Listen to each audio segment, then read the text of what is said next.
આજે આપણે ઉનાથી સોમનાથ તરફ જઈ રહ્યા હતા ત્યારે વચ્ચે એક તીર્થ સ્થાન આવે છે પ્રાચી. તો પ્રાચીનો ઇતિહાસ શું છે તમે મારી પાસે જુઓ છો, જેમ કે 100 વાર કાશી અને 1 વાર પ્રાચી આવો એટલું પુણ્ય તમને મળે છે. તો આપણી પાસે કાશીનો વડલો છે, પીપળો છે અને જેનાથી આપણે ઇતિહાસ ગીર સોમનાથના પ્રાચીમાં અહીંયા એક મોક્ષ પીપળો આવેલો છે જેનો ઇતિહાસ બહુ જૂનો છે. આપણે રાકેશભાઈ પંડ્યા પાસેથી જાણીએ કે આનો ઇતિહાસ શું છે.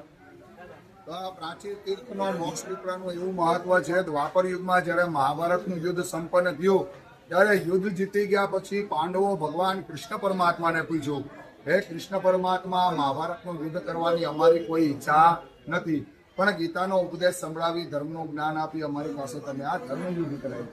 આ યુદ્ધ કરવા માટે તમે અમને પ્રેરિત કર્યા. તો હવે એવો કાંઈક ઉચિત રસ્તો, ઉચિત ઉપાય અમને બતાવો. અમારા બધા પિતૃઓને જેના અમે વધ કર્યા છે, જીવાત્માઓને મોક્ષ અને શાંતિ મળે, ને અમારા માથેથી અમને મારવાના પાપનો નાશ થઈ જાય. તો આપણું જે સ્કંદ પુરાણ છે, આપણા 18 ગ્રંથ છે હિન્દુ સનાતન ધર્મના, તેમાંથી એક છે સ્કંદ પુરાણ. તેમાં 11મો અધ્યાય છે ઉદયસ્થ. તેમાં પ્રાચીન તીર્થનું મહત્વ સંસ્કૃતના શ્લોક દ્વારા ઉલ્લેખ કરેલો છે. જેમાં લખેલું છે, મા ગયા દત્ત કૌંતેય, મા ગંગા, મા ચતુષ્કર, તત્ર ગચ્છ કુરુક્ષેત્ર, યત્ર પ્રાચી સરસ્વતી. ભગવાન કૃષ્ણ પરમાત્મા પાંડવોને કહે છે, હે કુંતી પુત્રો, તમારા પિતૃના મોક્ષ માટે, તમારા પાપોનું નિવારણ કરવા માટે તમારે ગયા કાશી, હરિદ્વાર, પુષ્કર જવાની જરૂર નથી. જ્યાં પૂર્વવાહિની સરસ્વતી નદી હોય એમાં જઈને સ્નાન કરશો તો યુદ્ધમાં બધાના વધ કર્યા છે પાપમાંથી મુક્તિ મળશે. પ્રાચીન પાપ કર્માણી મેરુતુલ્યાની યતિ દેહંતી પાપાની યત્ર પ્રાચી સરસ્વતી. કે પૂર્વવાહિની સરસ્વતી નદીમાં સ્નાન કરવા માત્રથી મનુષ્યના બધાય પાપ, રોગ, દોષ બળીને ભસ્મ થાય છે. એમાં જઈને સ્નાન કરશો તો પરિવારને બધાને માર્યા છે પાપમાંથી મુક્તિ મળશે. એ નદીના દક્ષિણ દિશામાં તમે પીપળો વાવી, હું વિષ્ણુ સ્વરૂપે પીપળામાં નિવાસ કરું છું. આ મહાભારતનું યુદ્ધ મારી આજ્ઞાથી થયું છે.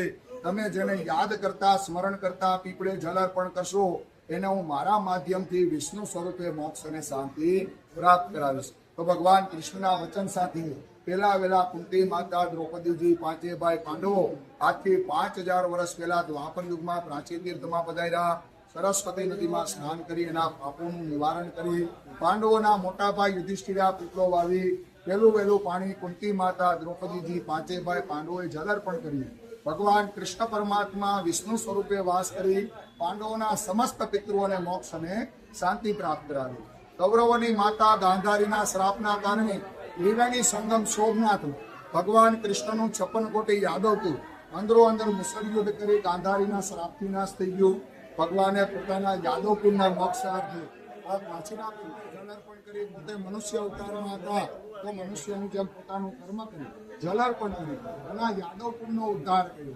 આ પીપળાને ભગવાન કૃષ્ણે વરદાન આપેલું છે કે જો કોઈ મનુષ્ય બ્રાહ્મણ પાસે સંકલ્પ લઈ સાચા મનથી, સાચી શ્રદ્ધાથી 3 લોટા જળના અર્પણ કરશે, 3 લોટા પાણીમાં, એનો પરિવાર, એનું નશાળ પરિવાર, એનું સસરા પરિવાર, જે કોઈ પણ જીવાત્મા એની પાસે આશા કૃષ્ણ રાખતો હોય એને હું વિષ્ણુ સ્વરૂપે મોક્ષ અને શાંતિ આપીશ. અને બ્રાહ્મણનું સન્માન કરી સંકલ્પ લઈને પાણી પાય એ 100 વખત કાશી જાય એટલું એને પુણ્ય પણ થાય. એટલા માટે કહેવાય 100 વાર કાશી જાઓ અને 1 વાર રાચી આવો.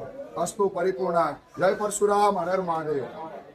રાકેશ દાદા, જેણે આપણને મોક્ષ પીપળાનો આખો ઇતિહાસ કીધો, એમના મુખેથી આપણે સાંભળ્યું. હવે મારે એક વસ્તુ કહેવી છે કે તમે જ્યારે પણ સોમનાથ જાઓ છો તો એકવાર પ્રાચીની મુલાકાત જરૂરથી કરજો અને આ મોક્ષ પીપળાના દર્શન કરજો અને અહીંયા આવો છો તો રાકેશ દાદાને મળવાનું જરૂરથી.